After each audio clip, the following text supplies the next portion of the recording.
There's loud banging on a metal door, leading to a fancy apartment with boxed-up belongings. A tiny tour of the high-end apartment complex reveals two dead bodies. And on top of the building, standing right on the edge of a balcony, is Eddie. He takes 1 foot off the edge and he hears 2 gunshots in the next apartment over. His neighbor must have checked on the noise. Someone is screaming in front of Eddie's door to be let in. Eddie's disappointed in himself. Does he jump? A little over a year earlier, Eddie is walking down the street, looking completely different. He says he's a writer. Drinking midday in a bar, he's telling 2 guys about his novel, for which no one believes he has a contract for. It's a question if he believes it himself. Later, he's seen writing. Trying to write. Procrastinating. Until he finally leaves his apartment and goes out to drink again. A few weeks, if not even months, pass with him not writing a single word. Eventually, his girlfriend Lindy leaves him. Eddie thinks it's out of the blue, but she clearly doesn't. He gets ready to propose to her, but she reminds him of the last time he was married, to Melissa. That marriage didn't work out that well. Later, he's walking home, feeling bad about himself in general, when he sees his ex-brother-in-law, Vernon. Eddie's not excited to see him. After a little chit-chat, where they both lie to each other a bit about what they're doing, Vernon convinces him to have a drink together. They go to a bar and he tells him about how Melissa is doing. Then they start talking about Eddie's creative problems and Vernon suggests he can help him. He shows him the drug he's selling. It's some kind of magic designer drug that supposedly can help you access your whole brain. Eddie doesn't think it can help him. Vernon needs to leave, so he gives him his business card and a sample of the expensive drug for free. On his walk home, Eddie is still wallowing in self-loathing, when he decides to take the drug. He walks into his building and immediately runs into his landlord's wife Valerie, who hates him. As she's screaming at him, his mind is racing, wondering about the effects of the drug, when it finally hits. Suddenly, he starts noticing everything that he previously wouldn't have. The little things all around him, the little things about her. At one point, he asks her what's wrong, catching her off guard. They start talking about her studies, as he begins accessing different memories in his mind that he didn't even knew he remembered. He offers to help with her essay as she starts warming up to him. And when the essay is done, they have intercourse. He walks into his apartment and suddenly realizes how filthy and disgusting it is, so he starts cleaning and fixing it up, putting everything in its place, until it looks like an actual place someone would live in. The drug has made his mind perfectly clear. So he does the one thing he knows he should be doing with a clear mind, writing. And this time, he's actually doing it. The next morning, Eddie wakes up and feels that the drug has completely wore off. The good news is that he still has the pages he's written from his novel, so he goes to see his publisher. Eddie asks her to read the unfinished manuscript and promises to return the advance if she doesn't like it. As soon as he gets home, he has 3 new messages from her, saying that what she read was brilliant. Eddie thinks to call her back, but instead goes to see Vernon. He opens the doors for him, looking like someone has roughed him up, and lets him in reluctantly. Vernon knows why he's there and tells him that he'll give him more of the drug, but that first he has to run some errands for him. Eddie goes to get his dry cleaning and pick up some breakfast, but when he comes back he finds the apartment door open. The place is completely ransacked and Vernon is on his couch. Eddie walks over and sees that he's dead. He immediately calls the police and while he waits for them to get there, he realizes that the people that were apparently looking for the drugs never found them. So he gets to looking for himself. Eddie ultimately finds the drugs, as well as Vernon's black book and some money. Suddenly the police are at the door. Later, he's being questioned in a police station. The detective is suspicious of Eddie and his story. Melissa calls the detective's desk and asks to speak to Eddie. She tells him that she doesn't want him at Vernon's funeral and that she'll call him when all of it is over. Eddie leaves the police station, paranoid that he's being followed. He gets home, counts the money and takes 1 tablet, which kicks off a montage of him completely rediscovering himself and the power of the drug. First, he gets a haircut and new clothes. Finishes his novel and delivers it to his publisher.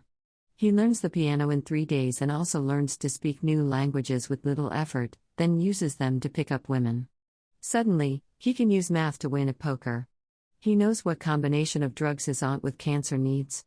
He can talk business with Wall Street types and impress everyone with his wit. He even gets an offer to work for one of them. Eddie makes new friends, rich ones with private jets and poolside manors that he vacations with. But he starts getting reckless and he needs more and more adrenaline rushes. At some point, he has an epiphany of what he needs to do, and it's not writing. We see him back at his apartment, looking at the trade numbers and taking the drug. He needs money for what he wants to do, and investing in trades isn't enough. Eddie looks for a loan shark at a diner. He convinces him to give him $100,000. They meet for the drop at a park, and the loan shark tells him what will happen if he doesn't return the money.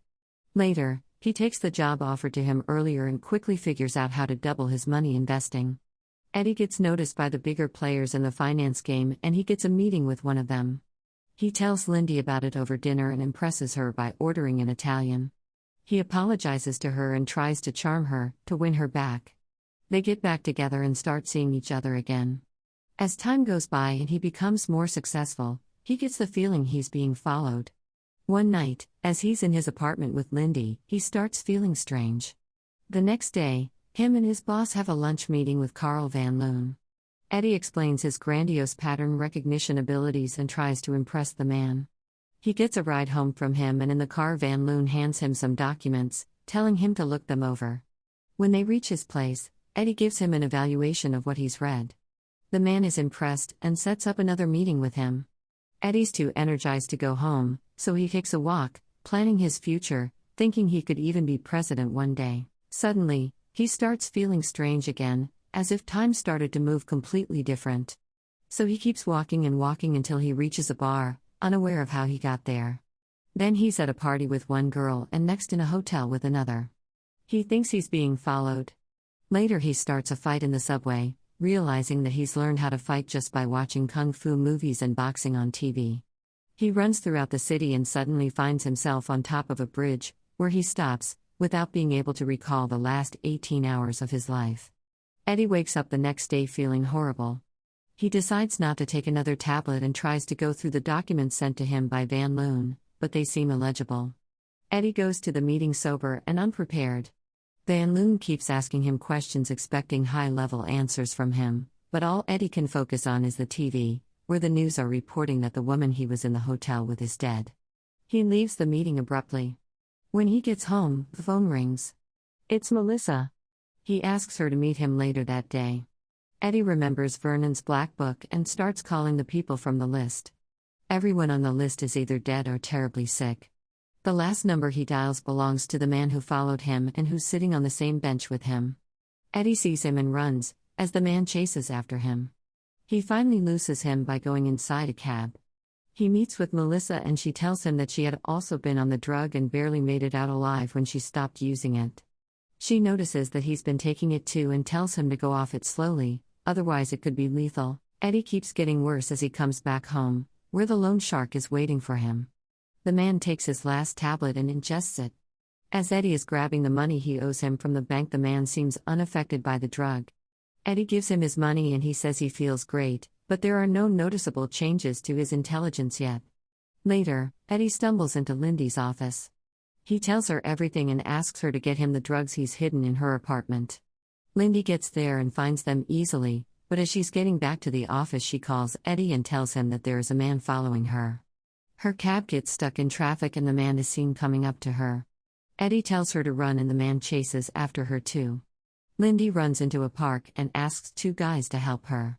The man walks up to them and stabs them both as she runs away again. Lindy hides and calls Eddie, tells him that she's stuck and afraid. He tells her to take one of the tablets and she does it. Suddenly the drug takes effect on Lindy too. She goes through the same thing Eddie did when he first took it and instantly starts running away, knowing exactly what to do. The man follows her every step, until she incapacitates him and escapes. Lindy gets to Eddie and gives him a tablet. They check into a hotel together. The following morning Lindy is getting ready to leave and Eddie tries to persuade her that he'll get on track. But, after taking the drug herself, she disagrees. He sees the good sides of the drug, while she is scared of it. Eddie tells her that he will eventually get off the drug, but she leaves regardless. Eddie sees the loan shark waiting for him and he goes up to him. The man wants more drugs so he gives him a few to hold him over. Later, he hires two bodyguards that follow him everywhere. He goes to see Van Loon. Eddie apologizes about the meeting, explaining he was sick, but he had already won the man over before, so Van Loon still gives him the job. He brokers the biggest merger in history for Van Loon and gets back on his feet. Not waiting around until his stash of the drug runs out, he goes to a chemist and tells him that he'll give him $2 million if he recreates it in 6 months. While Eddie's having lunch one day, the detective comes to see him. He tells him that he's been identified as the man running out of the hotel when the young woman was killed. So, Eddie hires the top lawyer to bail him out. Later, he's at a big meeting for the merger with Van Loon, when he notices that one of the men, Atwood, from the opposing side is sick.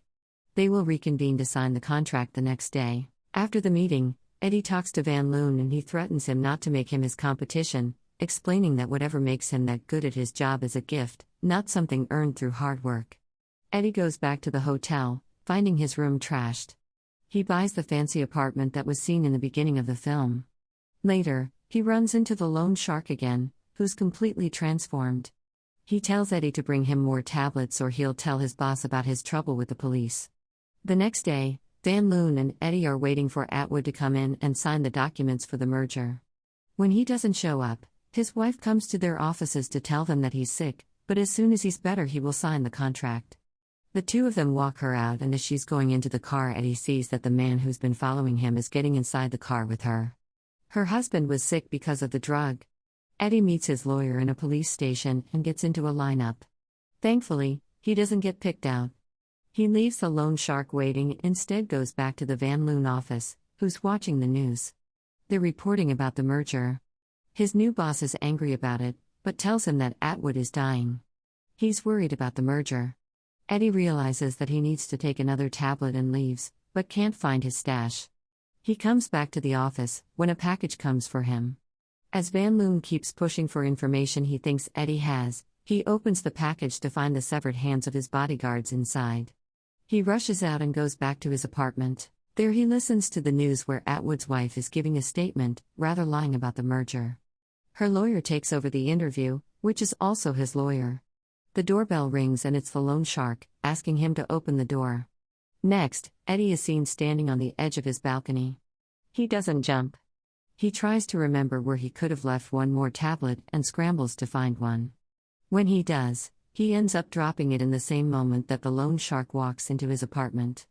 His goons grab Eddie and sit him down, as he explains that he uses the drug dissolved in a solution and injected through a vein.